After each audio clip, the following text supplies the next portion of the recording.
Lockdown 17 तारीख को lockdown में काफ़ी ढील दी गई थी। एक हफ्ता हो गया। आज एक हफ्ते के बाद मैं ये कह सकता हूँ कि स्थिति नियंत्रण में है और कोई भी घबराने वाली बात नहीं है। जब लॉकडाउन में ढील दी गई थी, हमें ये उम्मीद थी कि थोड़े से केसेस में बढ़ोतरी होगी। लॉकडाउन में ढील देने के बाद थोड़ी बढ़ोतरी हुई है, लेकिन चिंता की कोई बात नहीं है। मुझे चिंता तब होगी जब दो बातें अगर होंगी। एक तो ये कि अगर मौत का आंकड़ा बहुत तेज़ी से अगर बढ़ने लगेगा, जैसा मैं बार बार कहता रहा कि हमें कोरोना अभी कोई आज या कल में जाने वाला नहीं है। कोरोना तो रहेगा। अब अगर कोरोना होता रहे और लोग ठीक हो के अपने घर जाते रहें तो चिंता करने का कोई विषय नहीं है। तो एक तो ये कि मौत नहीं होनी चाहिए ज़्यादा। मौत के आंकड़े को हम कोशिश करके सबको बचा सकें, सब मौत के आंकड़े को कम से कम रख सकें। और दूसरा ये कि जो केसेस हो रहे हैं वो इतने गंभीर केस ना हों कि हमारा अस्पतालों का पूरा सिस्टम बैठ जाए, कोलैप्स कर जाए। अगर हमारे अस्पताल इतने मरीज आने लग गए कि हमारा अस्पताल बैठ जाएंगे, हमारे मान लीजिए बेड्स नहीं मिलेंगे, वेंटिलेटर नहीं मिलेंगे, ऑक्सीजन नहीं मिलेगी, अगर ऐसी स्थिति हो जाएगी तब चिंता का विषय होगा। कल तक दिल्ली में 13,418 केस थे। टोटल अभी तक पॉजिटिव केस 13,418 आए। इनमें से 6,540 ठीक हो गए और 6,617 अभी बीमार हैं। तो लगभग जितने ठीक हुए उतने ही बीमार हैं। लगभग 6,500 ठीक हो गए, 6,500 अभी बीमार हैं। मोटा मोटा 261 लोगों की मौत हो गई। आपके सामने मैं रखना चाहता हूं कि आज दिल्ली में अपने अस्पतालों का क्या स्टेटस है। जो कोरोना के अस्पताल हैं,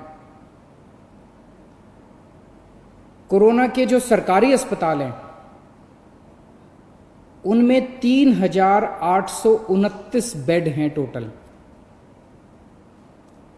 सरकारी अस्पतालों में 3,829 बेड हैं, जिनमें 3,164 बेड्स में ऑक्सीजन अवेलेबल है। मैं बार बार ऑक्सीजन इसलिए बोल रहा हूं क्योंकि कोरोना की कोई दवाई नहीं है। जिस पेशेंट को कोरोना हो जाता है उसको एक तो ऑक्सीजन की कमी हो जाती है और दूसरा उस ऑक्सीजन की कमी की वजह से उसकी सांसें तेज हो जाती हैं, रेस्पिरेशन रेट बढ़ जाता है, तो उसको ऑक्सीजन देनी पड़ती है। ऑक्सीजन सबसे क्रिटिकल है उस ऐसे पेशेंट के लिए, कोरोना के पेशेंट के लिए। जो सीवियर पेशेंट होते हैं कोरोना के, जो मामूली सिम्टम्स होते हैं उनको नहीं, जो सीवियर पेशेंट होते हैं कोरोना के, उनको ऑक्सीजन देने की ज़रूरत पड़ती है। 3,829 बेड सरकारी सिस्टम में हैं, उनमें से 3,164 बेड्स पे ऑक्सीजन है। 3,829 में से केवल 1,478 बेड अभी ऑक्यूपाइड हैं। मोटे मोटे तौर पे अगर मैं कहूँ तो 4,000 बेड हैं, जिसमें से 1,500 बेड्स ऑक्यूपाइड हैं। 2,500 बेड्स अभी खाली हैं सरकार में। 1,500 बेड्स ऑक्यूपाइड है, 2,500 बेड अभी खाली हैं। सरकार के पास 250 वेंटिलेटर हैं, उनमें से केवल 11 वेंटिलेटर अभी यूज़ हो रहे हैं। लगभग 240 वेंटिलेटर खाली हैं। आज से एक हफ्ता पहले जब लॉकडाउन में ढील दी गई थी तब क्या स्थिति थी और आज क्या स्थिति है। 17 तारीख को लॉकडाउन में ढील दी गई थी। उस दिन टोटल पेशेंट दिल्ली में पॉजिटिव 9,755 थे। आज 13,418 हैं। एक हफ्ते के अंदर लगभग 3,500 पेशेंट्स बढ़ गए। इसी के साथ साथ एक हफ्ते के अंदर 2,500 लोग ठीक होकर घर चले गए। 3,500 बढ़ गए और 2,500 ठीक हो गए। तो जैसे मैंने बताया कि लोग ठीक भी साथ साथ होते जा रहे हैं, बीमार हो रहे हैं लेकिन ठीक भी साथ साथ होते जा रहे हैं।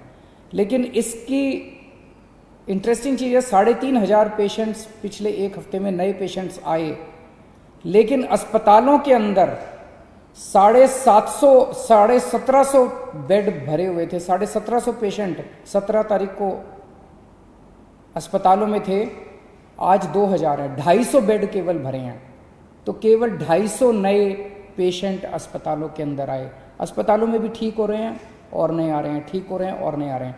केवल 250 नए बेड अस्पतालों के अंदर भरे हैं।